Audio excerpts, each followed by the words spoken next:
Assalamualaikum warahmatullahi wabarakatuh. Selamat pagi saudara-saudara sekalian. Kita lanjutkan pembelajarannya bagaimana kita menginterpretasi puisi, ya, memahami puisi.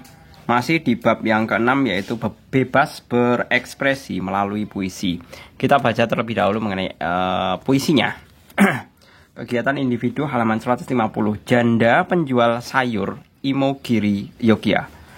Karya Iman Budi Santosa. Malam ia sudah merancang, tidak kembali mengulang mimpi. Jadi saat malam, si penjual sayur ini sudah merancang atau merencanakan acara untuk esok hari.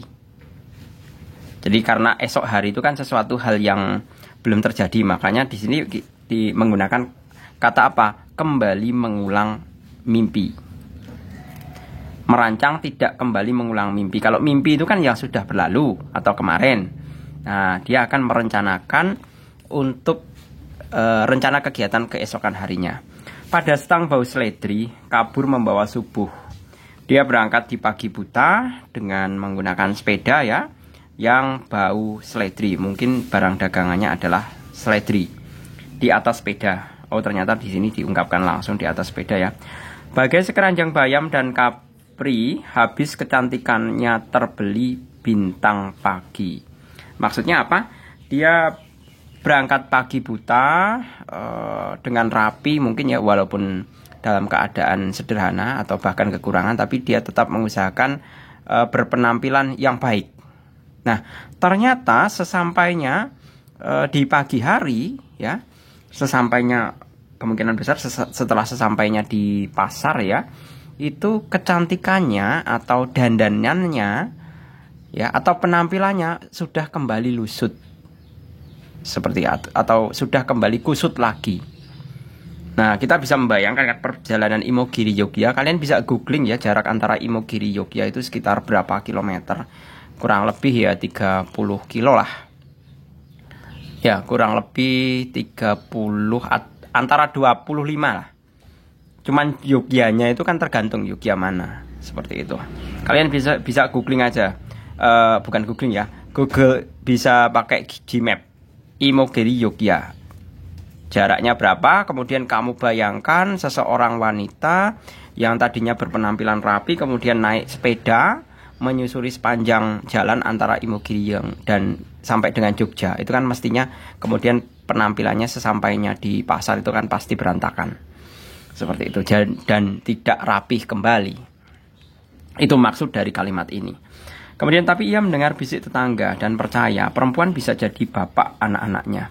Dia tahu bahwa tetangga-tetangganya maupun dia sendiri mempercayai bahwa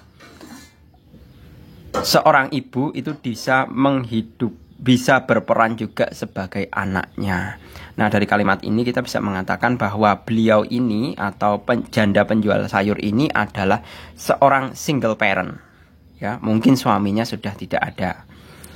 Tidaklah jamak setiap menyalakan api mengandalkan korek dari saku laki-laki. Jadi kita sebagai seorang wanita itu sebenarnya bisa hidup mandiri.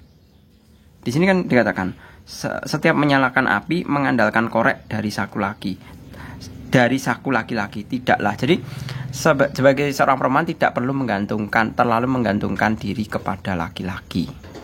Apalagi dalam kondisi-kondisi tertentu, ya. Kalau kondisi janda penjual sayur ini ada kondisi di mana dia tidak ada suaminya. Makanya dia harus fight menghadapi kehidupannya sendiri. Seperti itu. Jadi pada intinya, inti dua kalimat ini adalah agar wanita mandiri. Duh Gusti, rapatkah mahoni dan angsana sepanjang Imogiri Yogya untuk sembunyi jejak tapak merpati saat mencuri cara berdagang nasib di bumi manusia. Nah, ini yang agak susah ini. Dia berdoa bahwa dia berdoa seolah-olah, ya Tuhan, tolong pendekkan jarak antara Imogiri Yogya Jadi sepanjang jalan itu kan ada pohon mahoni dan angsana. Rapatkah? Jadi seolah-olah dia menginginkan agar jarak Imogiri Jogja itu semakin lebih pendek. Jadi untuk sembunyi tapak merpati, jadi sekiranya untuk bisa meringkas jarak atau biar energinya juga tidak terkuras ya, karena perjalanan yang jauh, saat mencuri cara berdagang nasib, agar dia bisa atau dia bisa mampu atau beruntung dalam mengadu nasib. Mengadu nasibnya yaitu dengan cara berdagang. Seperti itu. Oke, kita langsung ke pemahaman isi teksnya. Janda penjual sayur itu merasa menderita karena menjalani hidup sebagai orang yang papa. Itu benar ya. Nah, kalau zaman saat ini sampai ada seorang janda yang mau berdagang, dia masih mengayuh sepeda dari Imogiri sampai dengan Jogja yang jaraknya kurang lebih 25 sampai dengan 30 km, itu menunjukkan bahwa dia adalah seorang yang miskin. Papa itu artinya kan miskin. Jadi pernyataan ini benar. Selanjutnya, janda penjual sayur itu selalu memikirkan kecantikan dirinya agar selalu dikagumi orang lain. Salah. Ya, salah. Dia bukan untuk agar dikagumi orang ya. Dia hanya bagai sekeranjang bayam dan kapri, habis kecantikannya terbeli bintang pagi. Dia berangkat mau berdagang, penampilannya rapih. Namun di sini arti yang terakhir, kalimat terakhir ini adalah bahwa penampilannya itu hilang, penampilan rapinya itu hilang karena menempuh perjalanan yang panjang. Seperti itu. Jadi jawabannya pernyataan ini adalah tidak sesuai. Selanjutnya, janda penjual sayur itu dapat menggantikan peran seorang ayah dalam menghidupi keluarganya. Benar ya. Dia single parent. Di sini dikatakan bahwa tidaklah jamak setiap menyalakan api mengandalkan korek dari saku laki-laki. Ya, oh bukan. Ini kalimatnya yang mendukung. Perempuan bisa jadi bapak anak-anaknya ya. Jadi pernyataan ini juga benar. Berikutnya, janda penjual sayur itu tidak dapat menyembunyikan kegigihannya sebagai seorang yang selalu menempuh perjalanan jauh. Itu benar, Imogiri Jogja itu jaraknya jauh, apalagi ditempuh oleh sepeda. Jadi pernyataan ini sesuai. Pesan moral puisi itu adalah agar seorang harus tetap gigih berusaha keras mengatasi kemiskinannya. Itu juga benar.